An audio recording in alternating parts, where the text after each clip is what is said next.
Okay. I'm gonna be all over the place, but on time God deserves an on time praise, and I would be remiss if I missed this moment to tell y'all about the on time God that I serve. See, I think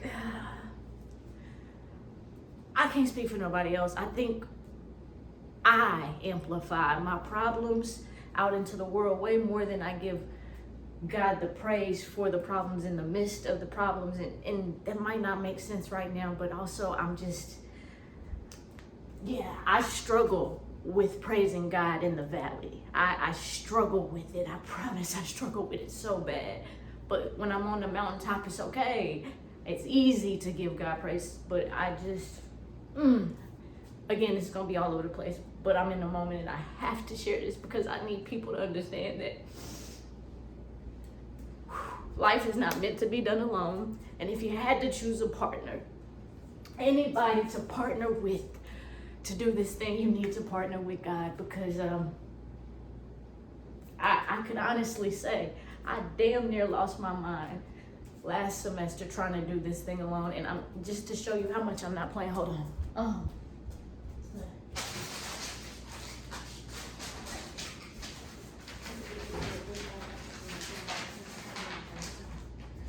So I've been in therapy. I've been doing the work.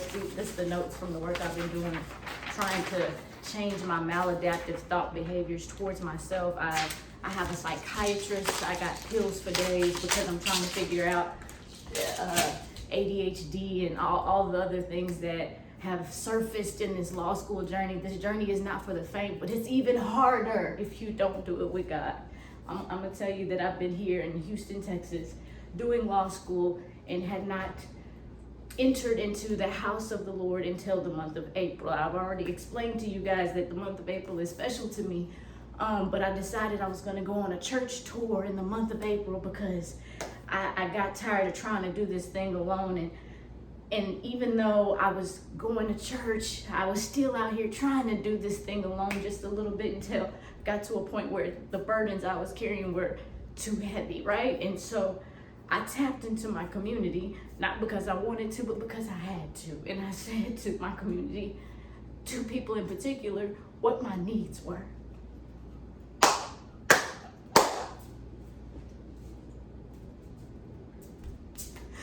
I told two people in particular what my needs were.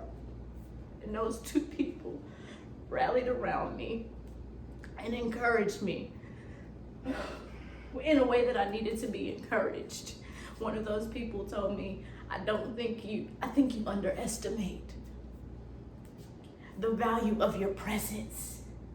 What you've poured into others, allow them to pour back into you. Another person told me, you are loved and you're not a burden. Ask for help before you get to the last minute. So I did that. I spread my net wide. I reached out to my community and y'all showed up. Y'all showed up, but I'm not here to give the credit to the people that showed up because I know that there's just a reflection of who I'm connected to because I serve a God. I serve a God that'll restore your mental. He'll give you peace in the midst of chaos. I serve a God. Listen, if I feel like this should be an altar call because y'all don't know what I have faced alone. Not because I had to, because I chose to. And I know there's others out here who are facing this thing called life alone. And you don't have to. God, today.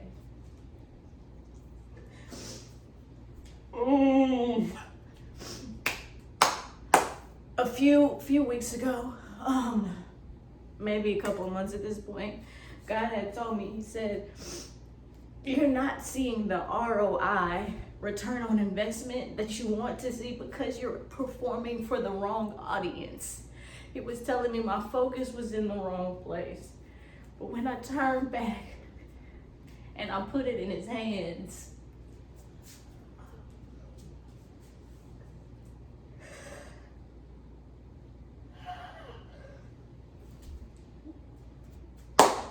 when I put it in his hands, I went to Wheeler Avenue Baptist Church this Sunday after a failed attempt to go to Lighthouse Church. I feel like I was redirected on purpose, intentionally, because the message that I received at Wheeler was about putting things in his hands. It all depends on whose hands it's in. So,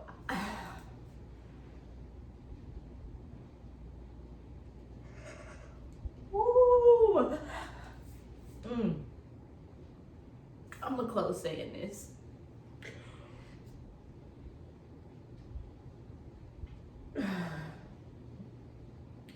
I had 48 hours to come up with the funds necessary to register for the bar exam.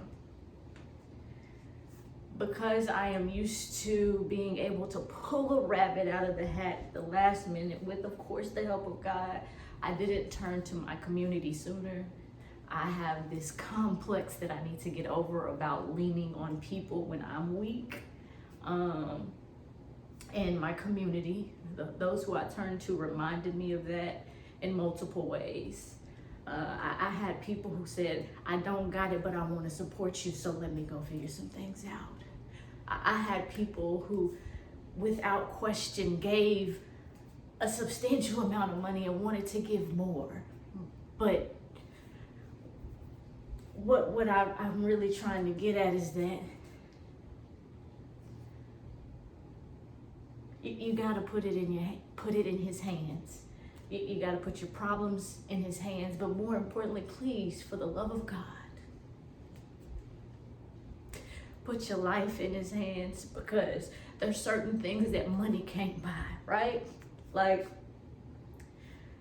money can't buy peace of mind. I just showed you some of the things that I have been trying to juggle. And mind you, I am not knocking therapy. I think therapy and God go very well together. I'm not knocking pills. I think if they're needed, pills, God, and therapy go well together. You have to figure out what works for you.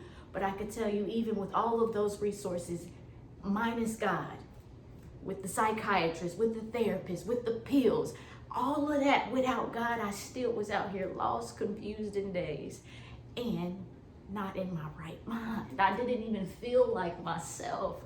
A couple of Sundays in church, and I'm starting to feel like Riz Washington again. So I'm ending by saying this: put it in his hands. Put your life in his hands. Put your wife and husband in his hands. Put your children in his hands. Put your mental, your physical, all of it in his hands. I promise he could do with it wonders that surpass our understanding, because my understanding was that I was about to miss out on this opportunity to make this goal come into fruition within this time frame. I was about to miss out on the opportunity to support my classmates in my school and changing the trajectory of what our bar passage score looks like.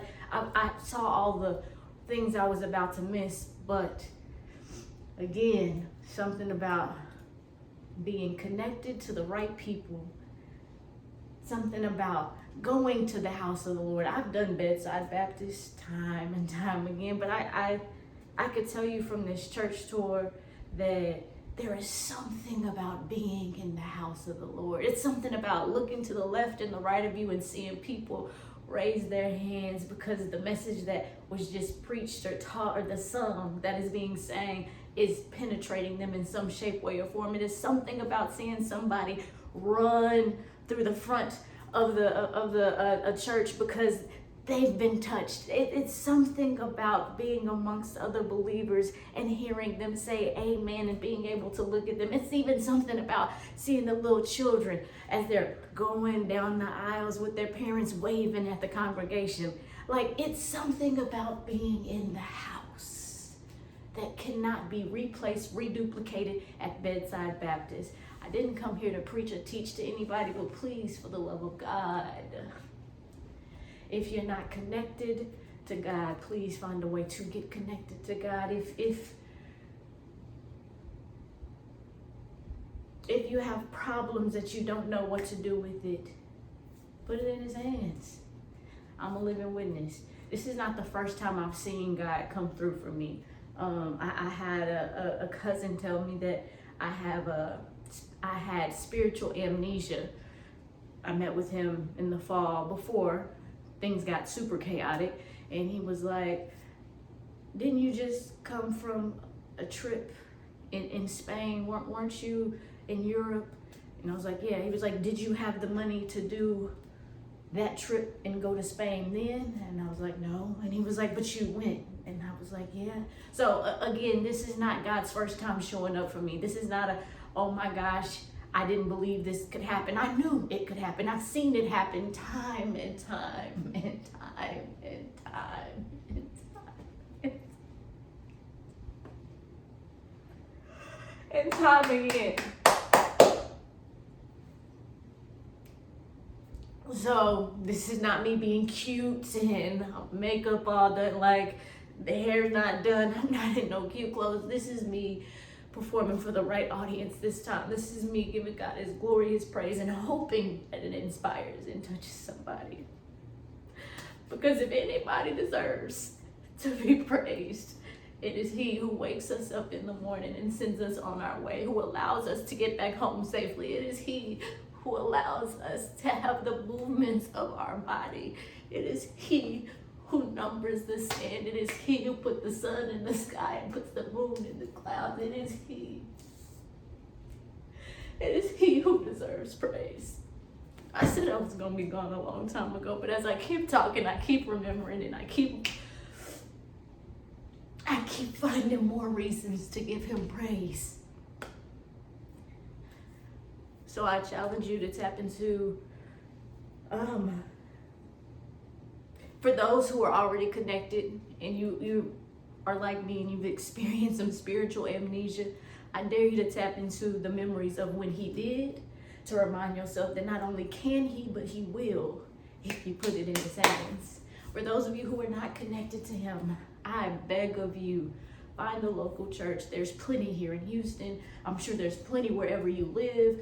Find a Bible teaching, Bible reading, Bible living church.